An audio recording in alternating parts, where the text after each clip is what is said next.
आप सभी को मेरी नमस्ते और जय हिंद। मेरा नाम अभास सैनी है। वर्बल मैथ बाय अभास सैनी में आप सभी का स्वागत है।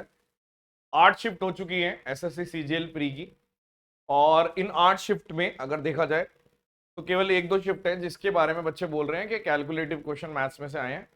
और जैसे कि फर्स्ट डे में थर्ड शिफ्ट और आज वाली शिफ्ट में, आज वाले डे में सेकंड शिफ्ट। लेकिन तब भी वो यही बोल रहे हैं कि 2 या 3 क्वेश्चन है। ठीक है, तो मतलब अगर 25 में से 22 क्वेश्चन बोले तो डुएबल है, हर कोई कर रहा है। नॉर्मल इंसान जिसने सिलेबस कर रखा है वो बच्चे कर पा रहे हैं। जिसको बहुत ज्यादा डर है मैथ से वो नहीं कर पा रहे होंगे। वो रहेगा जब तक आप अपनी मैथ्स अच्छी जगह से नहीं करोगे या फिर अच्छे लेवल पे प्रैक्टिस नहीं करोगे। दोनों चीजें करनी पड़ेगी आपको, कंसेप्ट भी अच्छे करने पड़ेंगे और अच्छी जगह से पढ़ना भी पड़ेगा। तो वो दोनों चीजें आपको करनी पड़ेगी, तभी आपको कॉन्फिडेंस आएगा, तभी आप पेपर में स्कोर कर पाओगे। तो अब हम क्या करें? आप बाकी लोगों से देख रहे होंगे कोई ना कोई क्वेश्चन करा ही रहा होगा इधर उधर। मैं अपनी तरफ से आपको पता ही है कि कुछ चीजें रिवाइज करने के लिए सलाह दे रहा हूं कि ये रिवाइज कर लो, ईटीसी ये सब। अब हीरो कौन है इस पेपर में? हमेशा की तरह हीरो है जीके। तो जीके के कुछ टॉपिक अगर आप रिवाइज करना चाहें, जो आपने पढ़ रखा है वो पूरा पूरा रिवाइज करिए। लेकिन उसके अलावा अगर ज्यादा ध्यान देना चाहें तो इन टॉपिक्स पे देना है। पॉलिटी में आर्टिकल्स और अमेंडमेंट्स, इन पे सबसे ज्यादा ध्यान देना है। इकोनॉमिक्स में 5 ईयर प्लान, ये इन सब पे वीडियो भी आपको दिख जाएगी, कंटेंट की डाल रखी है ऐसे। इस पे भी, ये भी आप अगर ये लिख के बाय आभास सैनी सर्च मार देना, ये लिख के बाय आभास सैनी, ये भी, ये 2 टॉपिक हाईलाइटेड टॉपिक हैं। जो भी थोड़ा समझदार बालक है उसे ऑलरेडी पता होता है कि कम से कम ये आना चाहिए, और इसी में से क्वेश्चन पूछे जा रहे हैं। आर्ट एंड कल्चर में फेस्टिवल, डांस, घराना, म्यूजिकल इंस्ट्रूमेंट, पेंटिंग, इनसे आ रहे हैं क्वेश्चन। किसी को रटना बिल्कुल भी पसंद नहीं है वो ना करे, इस टॉपिक को बिल्कुल छोड़ दे और पहले से ही सोच के जाए कि नहीं यार नहीं करूंगा। बट आपको रटने में फायदा ये हो जाएगा क्योंकि मेंस में भी आ रहा है। तो अपने दिमाग से एक चीज हटा दो कि जीके मेरे को रटनी नहीं है, सीधा सोचो कि हाँ रटना है। जैसे आप ट्रिग्नोमेट्री के फॉर्मूले रटते हो या बार बार डिराइव करते हो, रटते हो। ज्योमेट्री की थ्योरम्स बार बार डिराइव करते हो, रटते हो। तो ये चीज भी रट लो, क्या फर्क पड़ता है? मेहनत ज्यादा लगेगी पर रट लो। ठीक है, कोई तरीका बना लो, बार बार देखोगे रट जाएगा।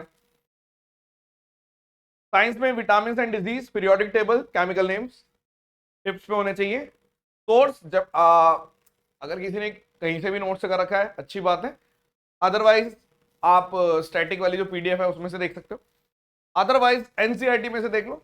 ठीक है, वैसे तो इन सबके नोट्स बहुत ज्यादा वायरल है, किसी के भी नोट्स में से कंप्लीट देख सकते हो आप। हिस्ट्री की बात करते हैं।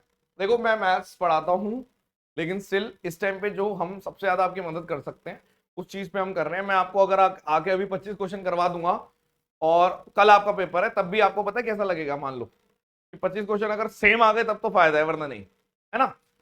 और अगर हम आपको क्या कर रहे हैं इसके बजाय कि टॉपिक रिवाइज करने को बोल रहे हैं कि आप पूरी एक, जैसे मैं सपोज करो कोई भी टॉपिक है कि भाई पूरा देख लो, इलेक्शन है तो पूरा ऐसे देख लो, कोई और पर्टिकुलर टॉपिक है तो पूरा ऐसे देख लो, इस तरीके से आपको बताया जा रहा है। ठीक है, हिस्ट्री में बैटल्स और social reforms, foreign travellers, founder of dynasties, ancient name of rivers, Buddhist council, INC, इन सबको रिवाइज कर सकते हैं आप।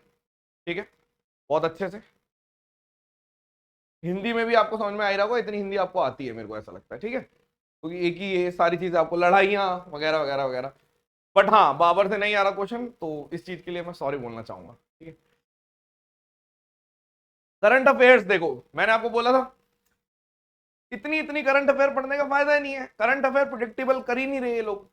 तो इसलिए हम आपका जो हमारा प्रोडक्ट रहता है सुपर करंट अफेयर, वो इसीलिए बढ़िया रहता है कि कम है, दुख नहीं होता कि अगर नहीं भी पूछ रहे, पूछेंगे तो उसमें से आएगा, और अगर नहीं पूछेंगे तो इस तरीके से करेंगे कि भाई 2021 और 22 की करंट अफेयर पूछी जा रही है स्पोर्ट्स और स्कीइंग की।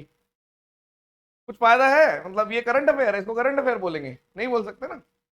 हो सकता है कि इनके लिए करंट, या तो इन्होंने पहले से पेपर बना के रख रखा है तो पता नहीं क्या कर रहे हैं। तो ये सारे टॉपिक जो है आपको करने हैं। आई होप के ये चीज आपको पसंद आई होगी। इसके अलावा अगर आप चाहते हैं कि कोई एक पर्टिकुलर टॉपिक एक्सक्लूसिवली मैं आपको करा दूं कि भाई एक चीज है जो बार बार हर पेपर में आ रही है लेकिन उसके कंसेप्ट हमें प्रॉपर नहीं आते, कंसेप्ट टाइप वाइप नहीं, वो तो कुछ भी ऐसा नहीं है जो आपको नहीं आता होगा एक्चुअल में। जिसके भी गलत होंगे या तो सिली मिस्टेक से गलत होंगे, या फिर आप ये लगा लो कि उसकी खुद ने उसने वो टॉपिक को थोड़ा छोड़ रखा है इसलिए, वरना बहुत ही सीधी सीधी सवाल है। हाँ, अगर कोई कैलकुलेटिव सवाल आ रहा है तो ईगो पे मत लेना, बाद में कर लेना, कोई दिक्कत नहीं है। अगर आप रीजनिंग के भी क्वेश्चन पूरे कर रहे हो, मैथ्स के भी पूरे, मतलब रीजनिंग और मैथ्स को लगभग सेम पैरेलल लेके चलो कि भाई 50 क्वेश्चन है। मान लो सपोज करो आपके पास टाइम बचा 5 मिनट, 2 क्वेश्चन रीजनिंग के बचे हैं, 2 क्वेश्चन मैथ्स के बचे हैं, तो मैं बोलूंगा मैथ्स की तरफ जाओ। मैथ्स में अगर आपने उस 5 मिनट में 2 क्वेश्चन कर भी दिए तो श्योरिटी है कि वो हो जाएंगे 2.5-2.5 मिनट में। लेकिन रीजनिंग में श्योरिटी नहीं होती। रीजनिंग में अगर नहीं स्ट्राइक कर रहा तो 2-2 3-3 दिन लग जाते हैं, नहीं स्ट्राइक करता पैटर्न। वैसे ऐसी नहीं आ रही, नॉर्मल आ रही है, सब यही बता रहे हैं। ठीक है, बाकी देखो जब तक की नहीं आ जाती नॉर्मलाइजेशन के टाइम ही पता चलेगा।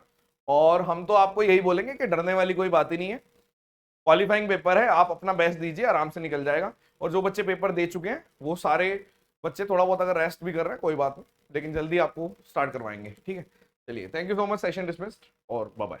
इसके अलावा अगर मैं कोई टॉपिक ऐसा छोड़ रहा हूँ जो आपको लगता है कि वो भी पढ़ लेना चाहिए और आजकल पूछा जा रहा है, तो आप वो कमेंट में लिख सकते हैं कि ये वाला टॉपिक भी इंपॉर्टेंट है आजकल के पेपर के हिसाब से। चलिए, thank you so much, session dismissed, bye bye.